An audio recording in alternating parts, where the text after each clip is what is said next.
So we are going to discuss, and before that, this is Vedic Revival College and Research Center. This is the college I started in Kurukshetra. Everybody knows Kurukshetra? And the idea was that Srila Prabhupada wanted a college in Kurukshetra because Bhagavad Gita is spoken, Krishna to Arjuna in Kurukshetra, and he wanted a university which will be the word center for propagating our culture, Indian culture, and also teachings of all the Vaishnav Sampradayas, Sri Sampradaya in South India, and Nimbark, Vallabh, our Gaudiya Vaishnav Sampradaya. So much knowledge is there. But the problem is people do not know Sanskrit, and that is why this college aims to translate all Sanskrit books into English. That's what we are doing. Since last 20 years I have been doing that, and it's on the verge of, it's open, but students are required. You are required, all of you. So I've been traveling in America since last, I think around now 25 days. I gave seminar in MIT, Howard, and Michigan, and then where, like Cincinnati. You know Cincinnati? Yeah, there I gave a seminar, and I gave this seminar on Vedas and science, and people were very excited to know how much knowledge we have. I mean to say, you all are Indians, no? So I can say that how much knowledge we have, and I think we have lost our own culture, our own background. But it is good you're in America, and now you are exposed to modern understanding. You can go back to Vedas and then help this knowledge to explain others in modern way. That is the problem. In India, many scholars know Sanskrit, many scholars know Vedas, Gita. But the problem is they can't convey because they don't know modern system. For example, in Sanskrit, circumference is called paridhi. Now that person in India, he doesn't understand what circumference. He can do all mathematical calculations. We don't know what's circumference, and it's written paridhi, but we know it's paridhi, and it's there in Rig Vedas. This concept of circumference, and anyway, this seminar is something else. But pi, calculus, modern day calculus you learn in around. So how many years you learn calculus? Maybe you need a course for at least for an year, no? Yeah. But Vedas, they teach calculus in 3 weeks. That's all. There's a technique to learn. And in our college, we will be offering such kind of courses, mathematics and chemistry. Anyway, the point of this college is to say Vedic knowledge. But today I'm going to talk about Bhagavad Gita, culmination of science and spirituality.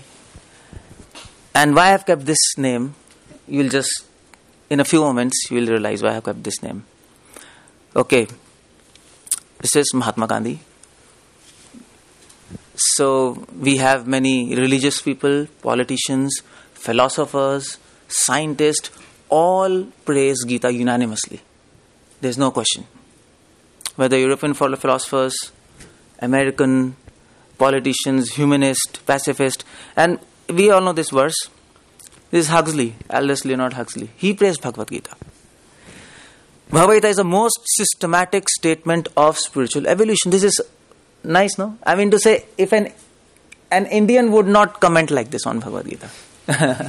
Indian would say, Bhagavad Gita is a puja ki book, like that. Book for worship, Granth and all those. But these people, when they read Bhagavad Gita, for them it's a systematic statement. And this in itself is a big statement. It's systematic. Of spiritual evolution and doing value to mankind. Just excellent. This Huxley, he's a very famous guy. People who are in philosophy, theology, and maybe they all know. Okay. Aurobindo, Shankaracharya, these are spiritualists. They praise Bhagavad Gita. So we have a politician, Mahatma Gandhi, and a great figure praising Bhagavad Gita. We have a philosopher praising Bhagavad Gita. We have spiritualist praising Bhagavad Gita, and we also have various people working for society, and they're praising. Henry David Thoreau, he was a philosopher, he was an American author, poet. And this is a good quote. Bhagavad Gita is the most beautiful, perhaps the only true philosophical song. You know this. All these people they are mentioning, they are mentioning Bhagavad Gita as a philosophical song. They found philosophy in Bhagavad Gita, not only religion. It's not just a religion. Okay. Scientists, they are praising Bhagavad Gita.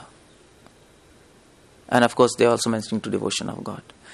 So besides all these people, scriptures themselves praise Bhagavad Gita. There is no scripture where glories of Bhagavad Gita are not sung.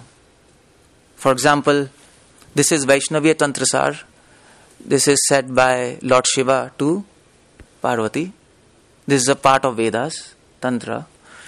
And this is very nice quote. Like, the fool who wants to attain liberation by constant yoga practice. So many people are doing yoga. America, yoga is famous. But Lord Shiva says, without hearing the wisdom of Gita is fit to be laughed at even by child. So people have yoga classes and so many things. But, actually in Cincinnati, they had a yoga club. So they called me and I told them, this sorry guys. What did they say? Huh?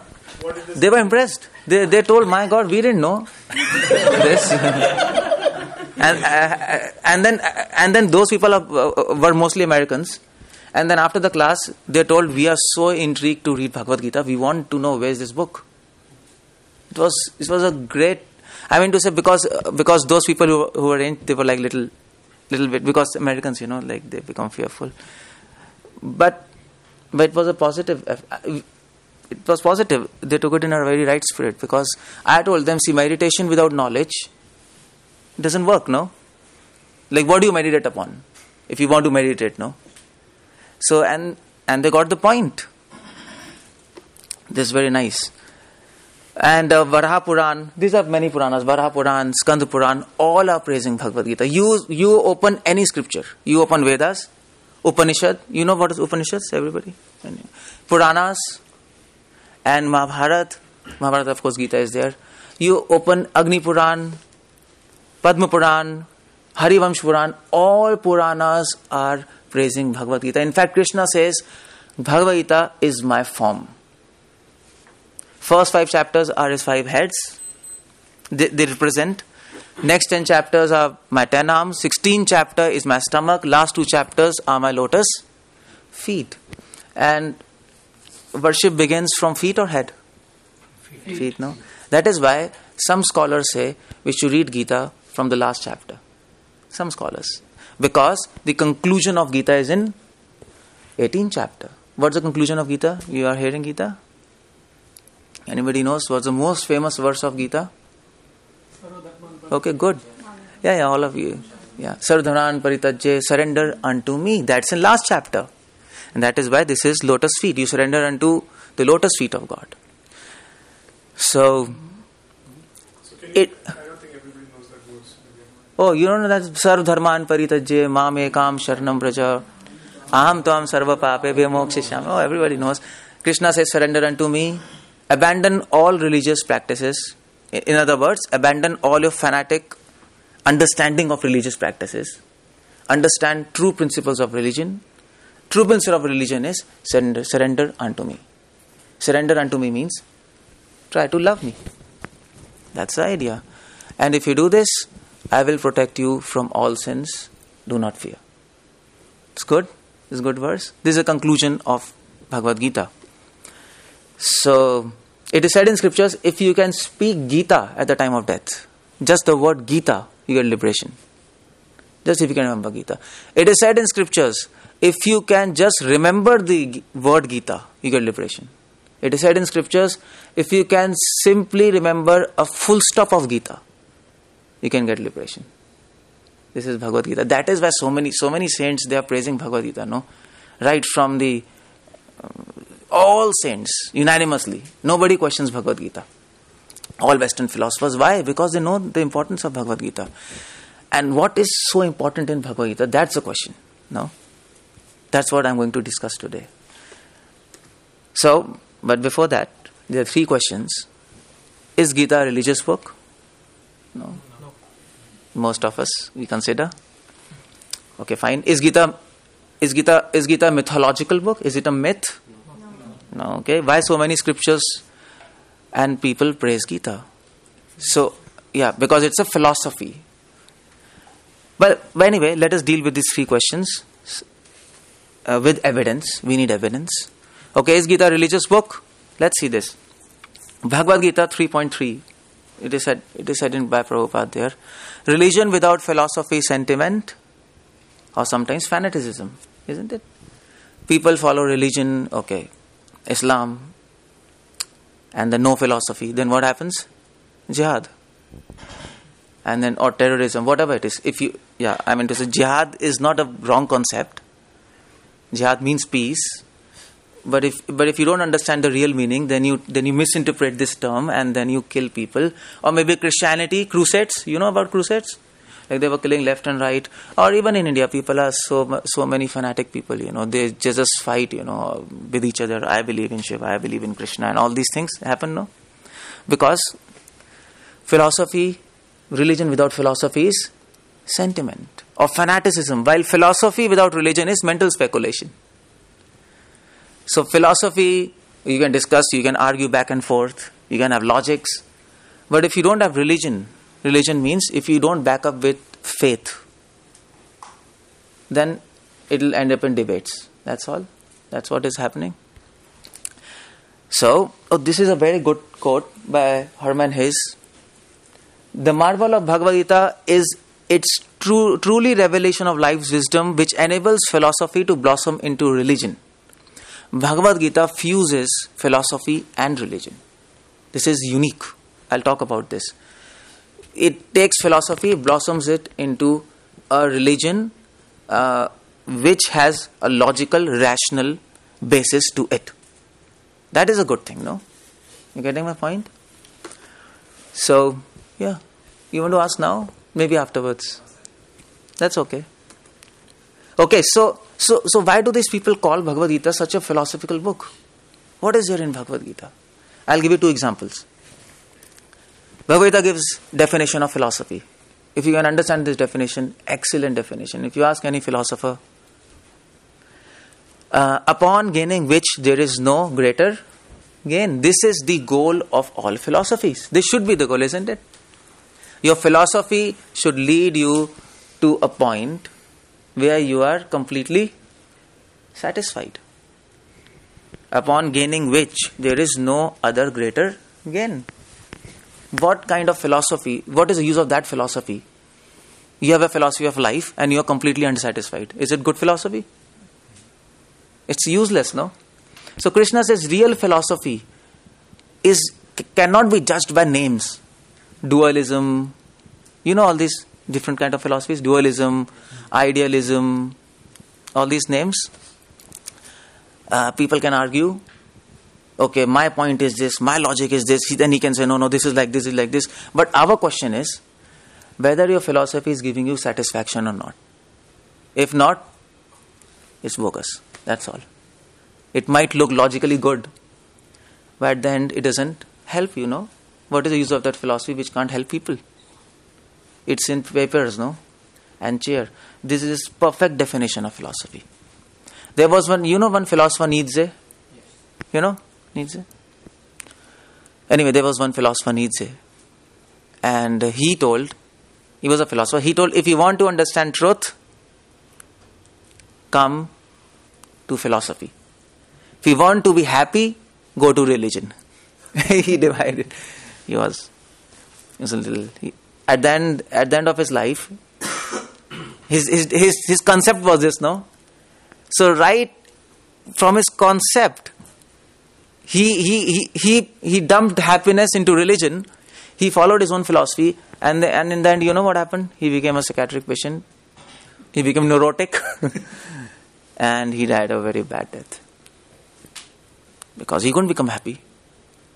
So this is now see please note, this definition of philosophy is very universal, no? You can go to any philosopher. You can go to West, you can go to East, you can go to China, You can go to Muslim countries. You talk to any philosopher. You don't need to know any name. You don't need to any system. You just simply ask one question. Is your philosophy giving you complete satisfaction or not? If it is yes, I buy that. If no, I don't. Such a universal. Gita gives you universal definition. I'll talk about that. That is why it's not a religion. Not only a religion, no? Okay, how does Gita defines religion? Svabhava adhyatma uchyate. Changing one's nature is called religion. What's this? Okay. So, this is such a universal definition of religion, isn't it? Religion is not Hinduism, not Islam, not Christianity. Krishna says, if following any religion, your nature doesn't change, it's useless, no? You're doing your puja, you're doing your whatever ghanti, or you are bowing down to Allah, whatever, or Christianity, you have candles, or you do Zen, or you go to China Taoism, all this stuff you are doing, or maybe Sufism, mystic sets, or Christianity, mysticism, Kabbalah. You do whatever you want, but if it doesn't change your nature, what's the point, no? You're the same person. Such a beautiful definition. You'll not get. That is why these philosophers were praising Bhagavad Gita. They found a universal thought in Bhagavad Gita. Got my point? That is why Gita is universal.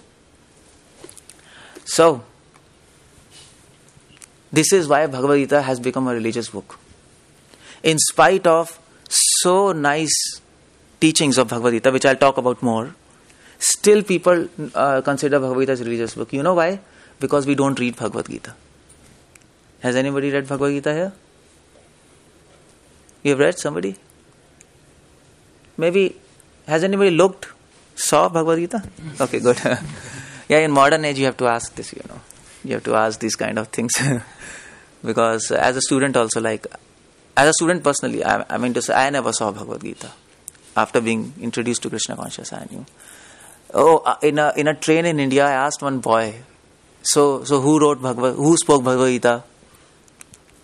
You know what he told? He told Ram. What? Then I asked him another question. Do you know what is scripture? So that person told, yeah, whose name is it? This is the condition of India now. And you all are Indians. It is up to you to take this knowledge and distribute. Isn't it? We have to do this. We have to give them real knowledge. We can take knowledge from them, then we should give them. What is more important, this or that? What do you say? What is more important? Knowledge of Gita or material education? What do you think? A bit of both? A bit of both? Or a bit of materialism and lots of... Yeah. I think, spiritual is more important, isn't it? Because material education you can do. Even if you don't do, that's okay. Your life will go on. But if spiritual education you don't take, you will become frustrated. You will not become satisfied and happy. At the end of life, you will not be satisfied. Then what's the use of taking so much education? No? It's not bad. But at the same time, without spiritual education, it's incomplete. You get my point? So Gita also talks about science and philosophy both. I'll come to this point. It's not that our scriptures were not talking about science. Science is required.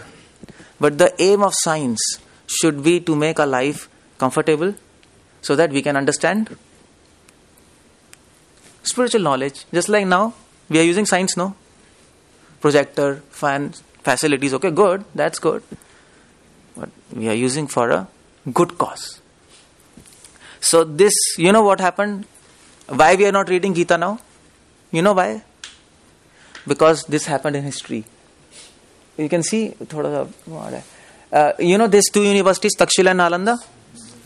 So these universities were like 4th BC to 6th AD, like around 2400 years back. Ashoka the Great and all these people at that time in Bihar, and also in Pakistan and all these areas now present. Takshila and Nalanda. But what happened? You know Alexander? Socrates? Who was Socrates? Who was a disciple of Socrates? Plato. And Plato's disciple was Alexander. Before Socrates, there was no culture in Greek, no culture in Europe. This is said by Plato, disciple of Socrates.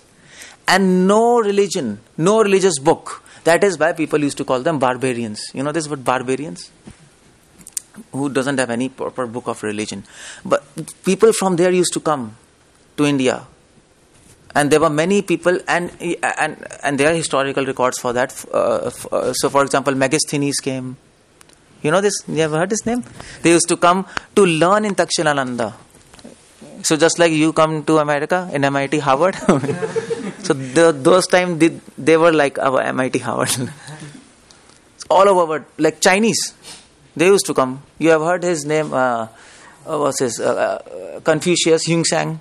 You know, Huingsang, all these people. They came in search of knowledge in India. India was a center of knowledge.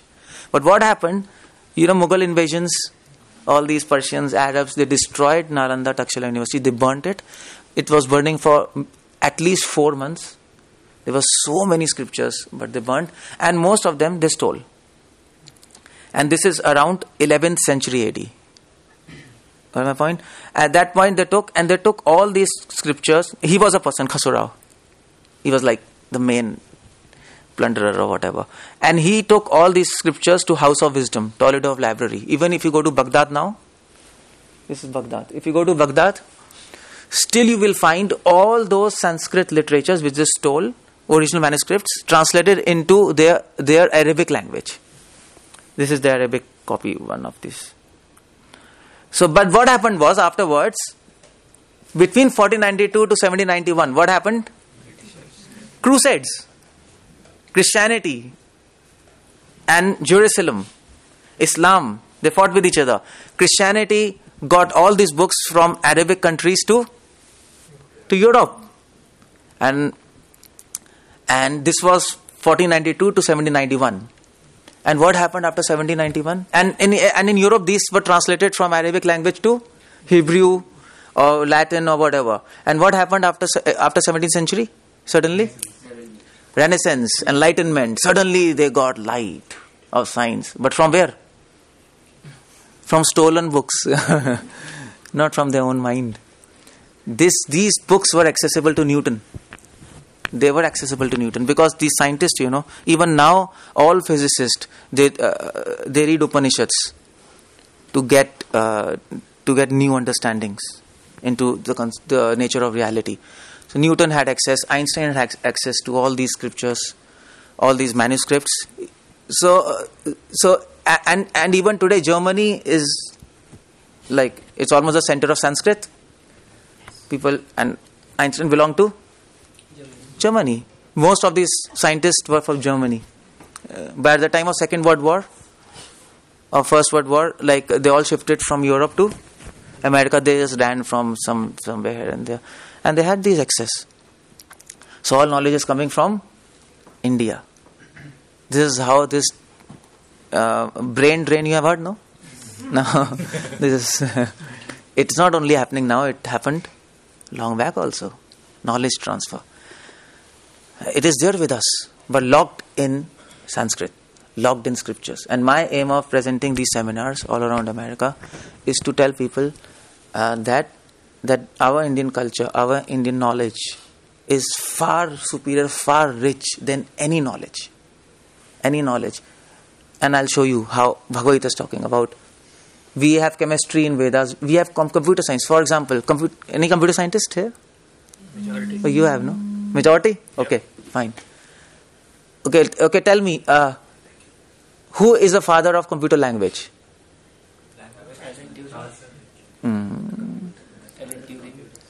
Not Alan Turing. Alan Turing, no. Chomsky. Noam Chomsky. You know, you have heard his name, no? Chomsky. Yeah. So he is a father of computer language. And so if you go to Wikipedia, just Google that, Noam Chomsky. it is said by him that he acknowledged, huh? No. Yeah. But anyway, you got this point. He acknowledged that his computer language is coming from Panini, Sanskrit. Basis of computer language is Panini, Sanskrit. And I was shocked because I also have read computers. And when I read Panini, I was shocked. So you have production rules, isn't it? Empty strings, all these things are there. There are particular Sanskrit sutras there in Panini. Sanskrit is a computer language. Amazing, no? Amazing. So what is Panini? Panini is a book of grammar of Sanskrit. Sorry for that. I didn't tell you. It's the main book of Sanskrit grammar. So if there was no Panini, there would have been no computers. Our system was so developed that time. But we don't have teachers, we don't have people to explain others, how these things are working. Okay, is Gita a mythological book? What's your answer? No? Why? What's the evidence? I need evidence, Without evidence, we don't talk. So, okay, Gita is a religious book. We handled that, no?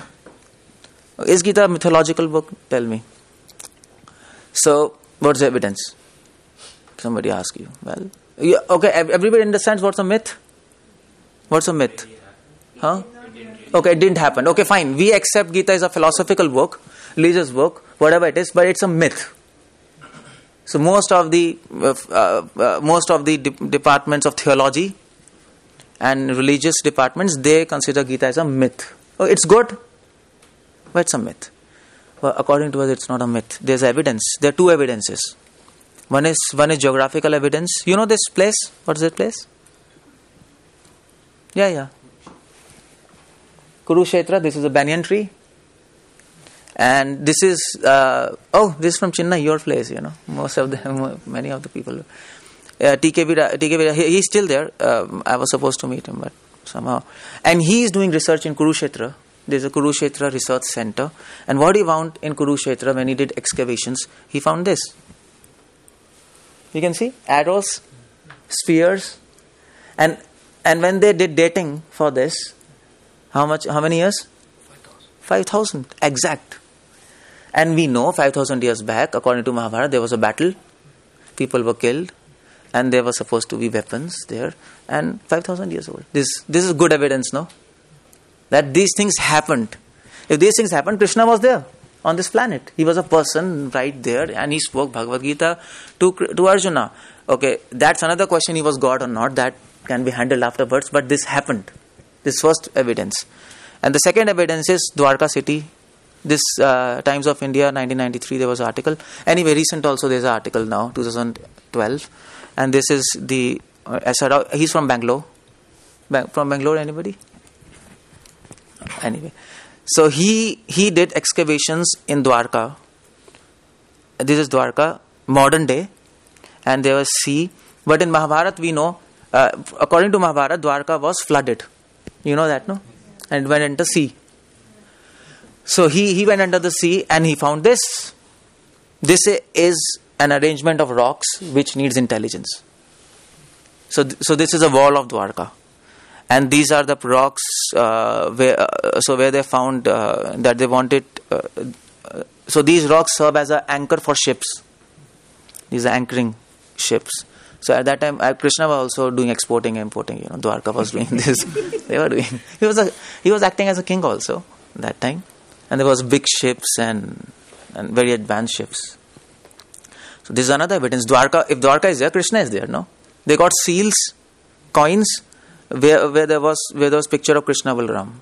They had these seals. Like we have in America, whom we have? Lincoln? In dollars what we have? Who is that person? Franklin, yeah. Or Mahatma Gandhi in India. So in Dwarka they had Krishna. They had to show that seal. Like it was their passport. So you can't enter Dwarka without that seal. And this is a proof. So it's not a myth, no? It's a historical fact now. So we have come to this point. Gita is not a religious book. Gita is not a myth. And now the last question, which is actually the basis of this seminar. Why so many scriptures praise Gita? What is so unique in Gita? Let us go in little detail. Now I'll show you how Gita is talking about science and spirituality, philosophy, religion, all these things, and then Gita will combine all these things and tell us the goal of life. And then we'll get convinced, okay, good. This is good. So it is not that somebody comes and tells, okay, do this, and we have to do this. Why should we do that? No. Okay. The first uniqueness of Gita is, it is a law book. It's a law book.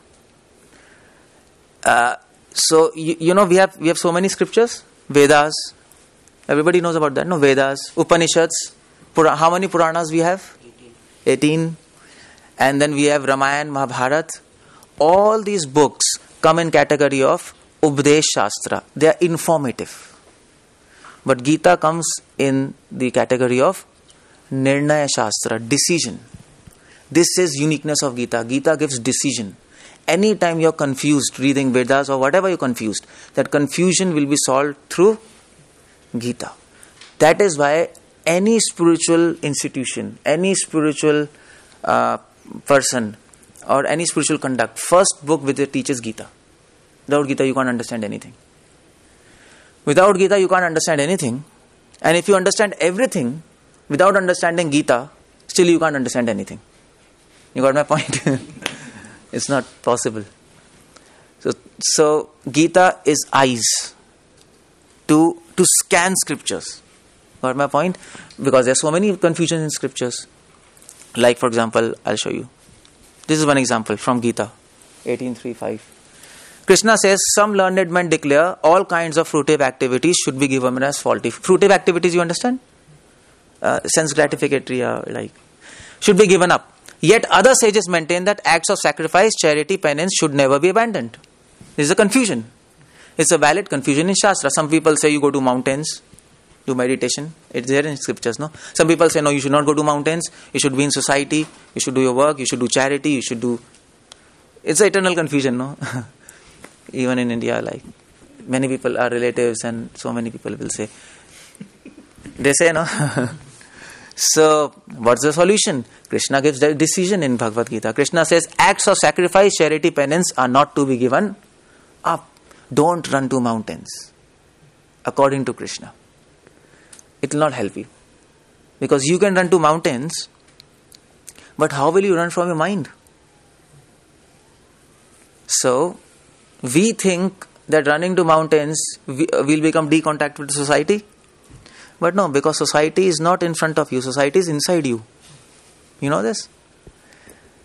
You have so many thoughts here. You can't get rid of it.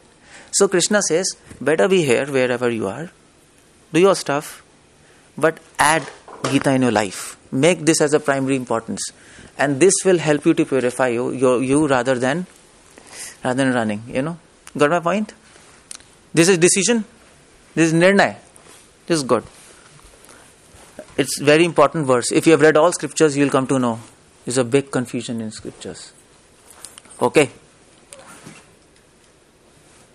Oh, I got this. Law book. This second point. Sorry, I'll just finish this. Second point is, third point. I just messed up. So first uniqueness of Gita is what? Oh, I'm just asking you. What was the first uniqueness of Gita?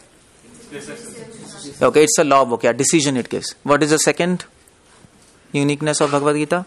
Less letters, more meaning, concise but precise. This is Gita. Every verse of Gita, knowledge is compacted into it. You see, we have Rig Veda, Yajur Veda, Sam, Atharv. We have 4 Vedas. Everybody knows? How many verses are there in Rig Veda? Okay. We had around 1100 branches of Rig Veda, shakhas. You know, if you go to South India, so there are various Brahmins of various shakhas. So some people are chanting Yajur Veda, some people Rig Veda. So Rig Veda was supposed to have 1100 shakhas. Now we only have 11. You can imagine. And in those 11 shakhas, still if you count verses, there are 1 crore mantras in that. 1 crore. What do you do with that? You can imagine how many verses it will have. And like this Yajur Veda, Sam Veda, then Mahabharata has 1 lakh verses. what Mahabharata we have. Much of Mahabharata is not there with us. Original Mahabharata, if you take all of those, we have like around 4 lakh verses. And if you take all Puranas, there are some 2 crore verses. Can you read that? No? It's impossible. I mean to say, if I tell you all this, before reading it, you will leave this place and tata bye bye. Ho gaya, chalo. Who cares, for reading all these things? You can't read. And that is why Krishna spoke Gita. Gita, he compressed all that knowledge into just 18 chapters, 700 verses. Is it easy? It's easy to do that? It's easy to compress that knowledge? Only God can do. It's beyond human capacity. And that is why people ask, Krishna is God or not? This is not a question to debate. Anybody who has read scriptures and Gita, it is automatically concluded that this person who is speaking Gita, he cannot be human. Nobody can do that. You had to have some divine power in that person who can compress so many verses into just 700 verses, 18 chapters without losing any information. So that's why people didn't debate Krishna is God or not. They didn't debate. People who read these things, it was common sense. He's God. In fact, Gita also says Shri Bhagavan Uvacha. Gita says Krishna is God. That's another evidence. But even without reading Gita, even just if you read Gita without accepting Krishna as God, and if you read all scriptures, it is natural conclusion, he's God. But how did he manage to compress all knowledge into just 700 verses? That's the question, no? I mean to say, he didn't have WinZip or WinRAR or whatever it is. You don't have that in Gita, no? You don't decode that. So how do you do that? This is a technique to do that. Every verse of Bhagavad Gita has minimum 3 interpretations. Adhibhautik, scientific meaning, spiritual meaning, and godly meaning. Every verse. I'll give you an example. Minimum 3. But then if you dig, if you go a little more, then there are 10 interpretations.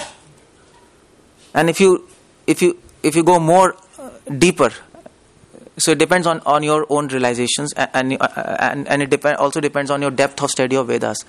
Then there are 1,000 interpretations of every verse of Gita. 1,000 meanings. It's amazing, no? You can keep on reading Gita whole life and still there is lots more. Last 20 years I'm reading Gita. I've read Gita some 10,000 times. I read Gita. I like Gita personally. Personally, I like Gita. I only read Gita. Other books also, and still I am finding many things more in Gita. That is why my request is, read Gita. I mean, don't read Gita, talk Gita. And don't talk, eat Gita. That's a good idea. So next time you will get prasad and we'll cook Gita for you, and so it goes in your blood. Gita should be like that. You can forget your name, but don't forget knowledge of Bhagavad Gita. Because your name will not save you. But Gita can save us, no? That it can give you deep thoughts, higher wisdom, higher thinking. It can raise you from superficial levels of understanding. No, what people are living at very superficial level. No, some superficial talks, इधर उधर की बातें ऐसी है ना. Nothing of substance. So this is how Gita does. Okay, what's the example of this? Let's see 3 meanings. This is one verse from Bhagavad Gita, 2nd chapter, 16th verse. You see this? Anyway, you are Indians, you'll understand. Na asato vidyate bhavo, na abhavo vidyate sata. This first line, just focus on this line. Okay, what's the meaning of asat? Reality. Asat. Light. Opposite of truth. Opposite of truth. So asat has many meanings. Sat means truth. Sat means reality. Sat also means existence. In Sanskrit, one word has many meanings. So asat means non-existence. And bhavo means so bhava also means emotions. Bhava also means which is existing, bhava. So Krishna says, na sato vidyate bhavo. What doesn't exist, it never exists. What is non-existent, it will never exist. Got my point? You take this asat word, na you shift here. Na bhavo. Understanding? What is non-existent, it will never exist. And what is existing, what is existence, it will never cease to exist. What is this law? Mass can never be created. Huh? Yeah, conservation. See, it is there in Gita. Newton read this. I don't know, but he could have got this idea from somewhere. See, the common sense is, you can't get ideas from air, no? You have to have some kind of idea. You can't just make laws out of space, no? Newton suddenly went from Cambridge to his village because there was a plague. And then suddenly he came up with so many theories. Optics, calculus, and all these 3 laws of motion. From where? Huh? The laws of motion was the Apple? Oh yeah, that's good. But that Apple stuff is a myth according to scientists even. Like they say it didn't happen. According to them it's but how many times we have seen the apple but it didn't click to us, no? Why did it click to him? Yeah, he might have got some kind of conception. You need to have some kind of preconception. Even Darwin, he got evolution theory. And he had this conception from his father. That evolution happens. And then he developed and gave evidence. He backed up that. That's another question whether its theory is right or not. But you have to get some idea. For example, in science people say before 7,000 years back, we didn't know how to speak. According to evolution. So language developed. We say we were monkeys. I was not monkey, but maybe our ancestors were not monkeys. But maybe if their ancestors are monkeys, that's okay. But they say this is a theory. But the question is, how did language develop? You can't just speak. You can't even speak one word. Even if you speak a word, how to connect a meaning with that? Got my point? So people used to say people were like animals, like previously monkeys, and they were just speaking like animals, like they were just blabbering like animals. They didn't have any words. Suddenly they developed what? Language. How? Nobody tells anything. And then they came up with a theory. You know how they developed language suddenly? Language genes.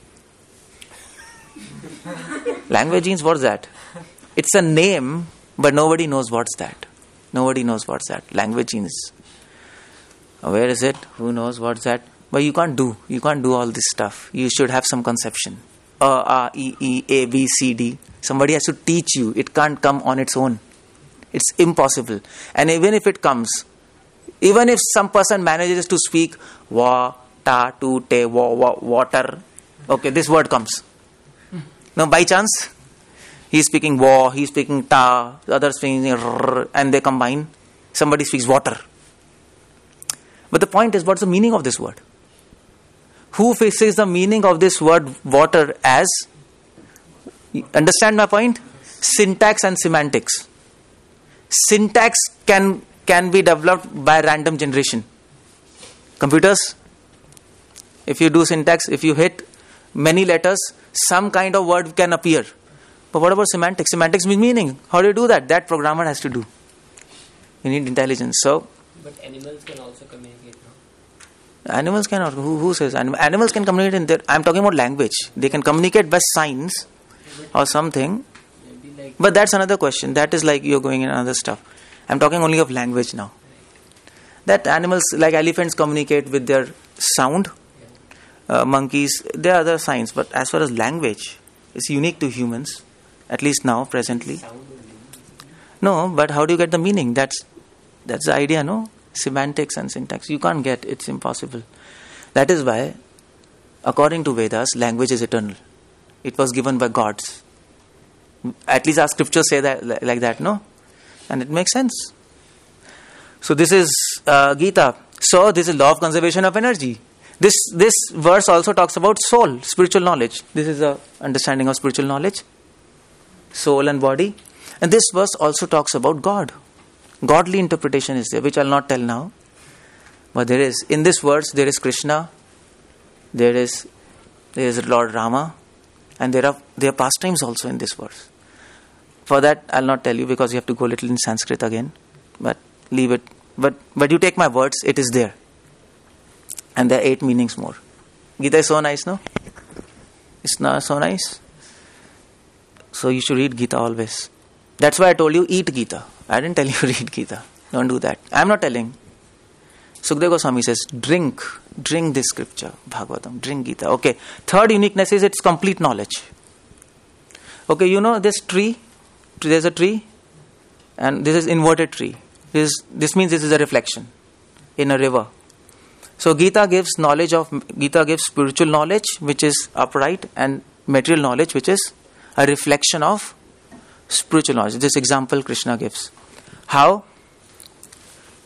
Now you might say complete knowledge means all knowledge. Yes, literally all knowledge. Gita speaks about science. It defines science. Science is, you leave this word Vedanta Sutra. Science means cause and effect. Modern understanding of science is, what is scientific? Modern understanding. Francis Bacon. Observation. Then? No. Observation. Hypothesis. Experimentation. Theory. This is modern science, no? This is how we work.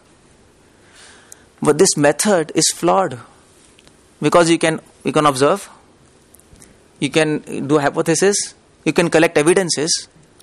But then, interpretation of evidences can be different, no? That is why same evidences and many scientists have many theories. It happens, no? Same evidence. So one philosopher said that science is nothing to do with theories. Science is to do with stories. That's one angle. People have many interpretations. That is why Krishna defines science as cause and effect. And that seems sense, no? If you have some effect, you find the cause. That is science, no? If you have a cause, you predict the effect. That seems sense. What is philosophy? Bhagavad Gita has 18 chapters. 18 chapters are divided into 3 sections. First 6 chapters, next 6, and third 6. You have heard this? Gita is divided into 3 sections.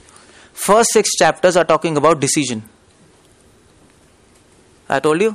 Second 6 chapters are talking about definition. Gita is redefining words. For example, charity. We read that charity should be done. But now, okay, fine. Krishna gives decision. Charity should be done. Some people say don't do, some people say do. I say do.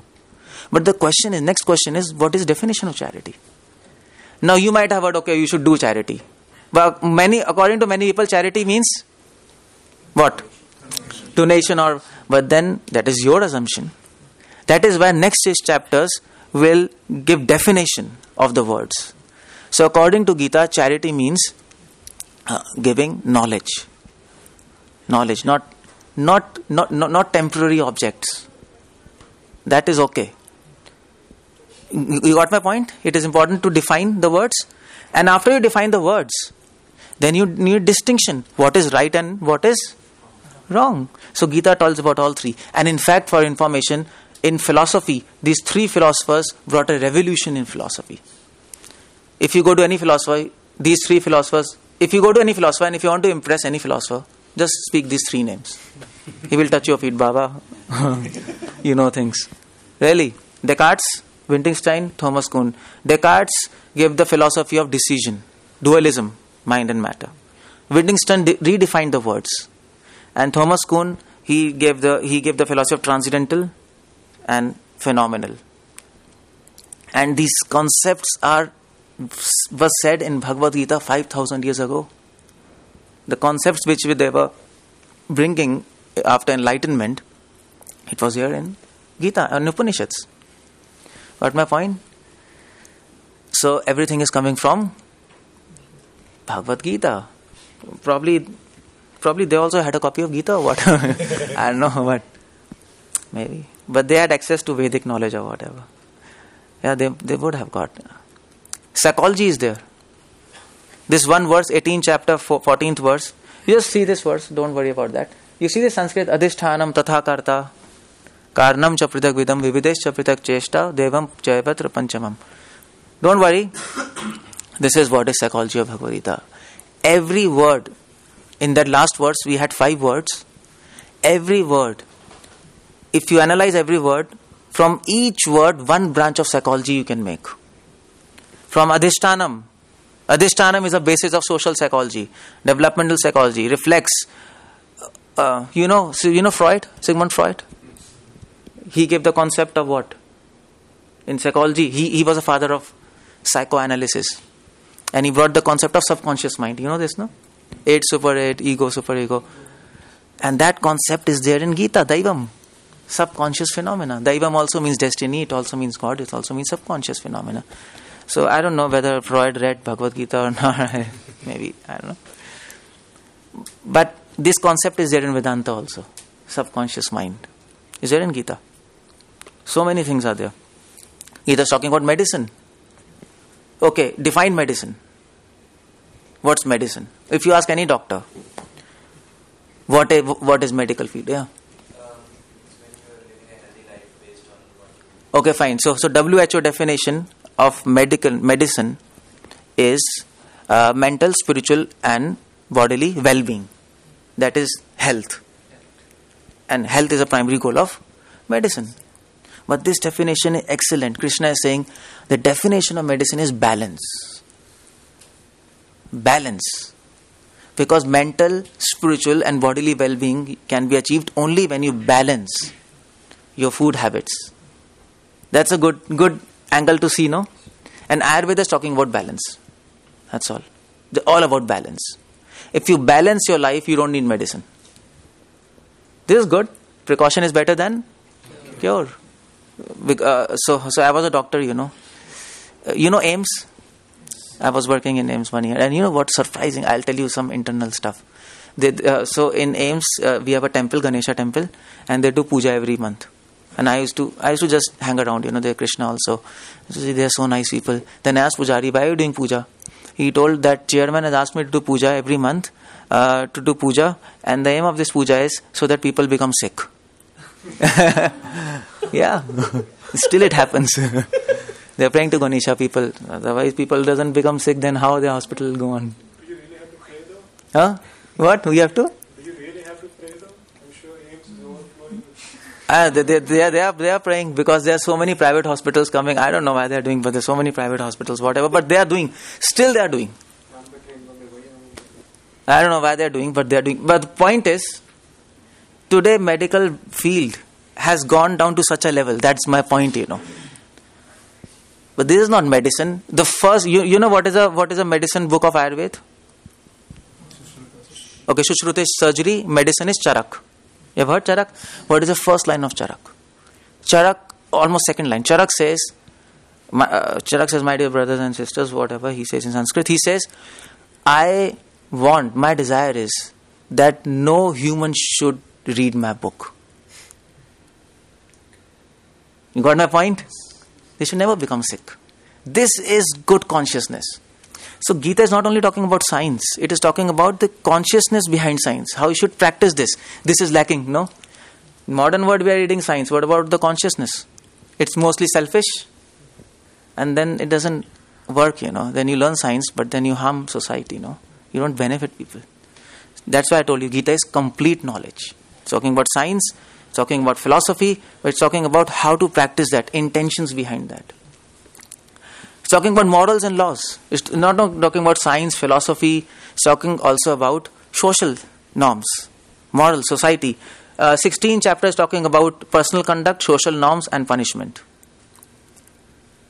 All these things. 16, 1 to 8. This is the divisions. If anybody reads Gita, he can know.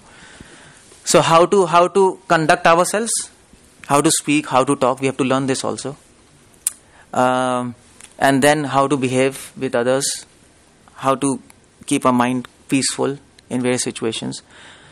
And last is, Gita is talking about virtue, knowledge and happiness. Virtue means? What does virtue means? Okay, principles of life, no? Laws of life. You require that, no? There are laws of TV, laws of projector, manual. So it's a laws of life. It's providing laws of life. It is providing knowledge. So in knowledge we have, what we have? Three things. What do we have? Discrimination, decision. You remember three words? You don't remember? Forgot? Oh, yeah. Decision, then definition and distinction. This is knowledge. This is knowledge. It's talking about that and it's also talking about happiness. So first 6 chapters, this is another perspective of division. You have heard about Karma Yoga? Karma Yoga is all about virtue. How to do actions selflessly, no? First 6 chapters.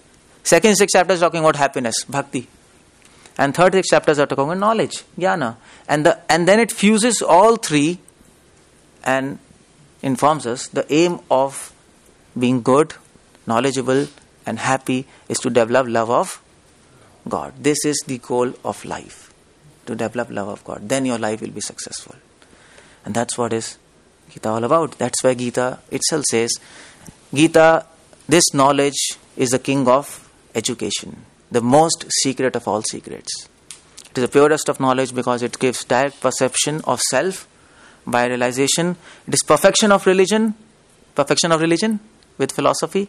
It is everlasting and joyfully performed. This is the knowledge of Gita. Thank you very much. Hare Krishna. Okay. So, do you have any questions here? Then how do you know which one is the right one? This is a good question. If we have multiple interpretations of one verse, how do you know which is the right one? The interpretations of those verses, I told you decision. Whether that interpretation is right or not, the system to decide is also said in Bhagavad Gita, in last chapters. So we can't really speculate. So it's there. There are 6-point systems how to decide whether it is right or wrong, and that's there. Oh yeah. We talked about the scientific and spiritual interpretation of one of the verses. Is there one more verse which you could explain to get the same? Yeah, there are verses, but then I don't know. It will take time. I mean to say, in 6th chapter, there is a verse talking about pranayam and all those stuff. And if you go into that Sanskrit, it is also talking about nuclear energy. That particular verse, and then it is also talking about pastimes of Lord. So, I mean to say, it's a different seminar I give. I show various verses. I don't think so. We can just go in that. I can tell you separately maybe after that. Okay. Any other questions for this?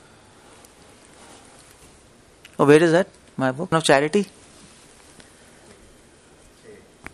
You are talking about knowledge. In short term, you may say the person might be dying. Person Might be dying, like he is dying for hunger. No. No, you should give him food also. I mean, if he is dying of hunger, we can't let him die. The definition of charity according to Gita is making person fearless. That's charity. It's a superb definition. Abhaydan. If he is hungry, he becomes fearful for his life, give him food. If he is ignorant, he has fear of having no knowledge, inferiority, give him knowledge. So to make people fearless, Abhay, that is real charity. This is Gita perfect. Abhayam Sattvam Samshuddhir. I told you Gita's definition is universal, no? It'll encompass everything. If you know Gita, you can talk to any philosopher, and you can't be defeated. You'll not be defeated. Yeah, I mean, I'm fascinated by Gita. It is spoken by God. Yeah. You said that the Gita has been taken as a spiritual book and as a book of just philosophy, like philosophy versus religion. You said that earlier in the lecture. I was just thinking, is it possible to either practice only the religious side or only the philosophy? No, but then how do you do that? Without philosophy, religion becomes fanaticism. No, yeah, I understand. To combine both of them. That definition, but I was just thinking, if you follow the philosophy of Gita without really looking much into the religion of Gita, is that a legitimate way of life or not? Yeah, you can do that, but you'll not become happy. That's okay. Okay, so I'll just announce this. I want to give that.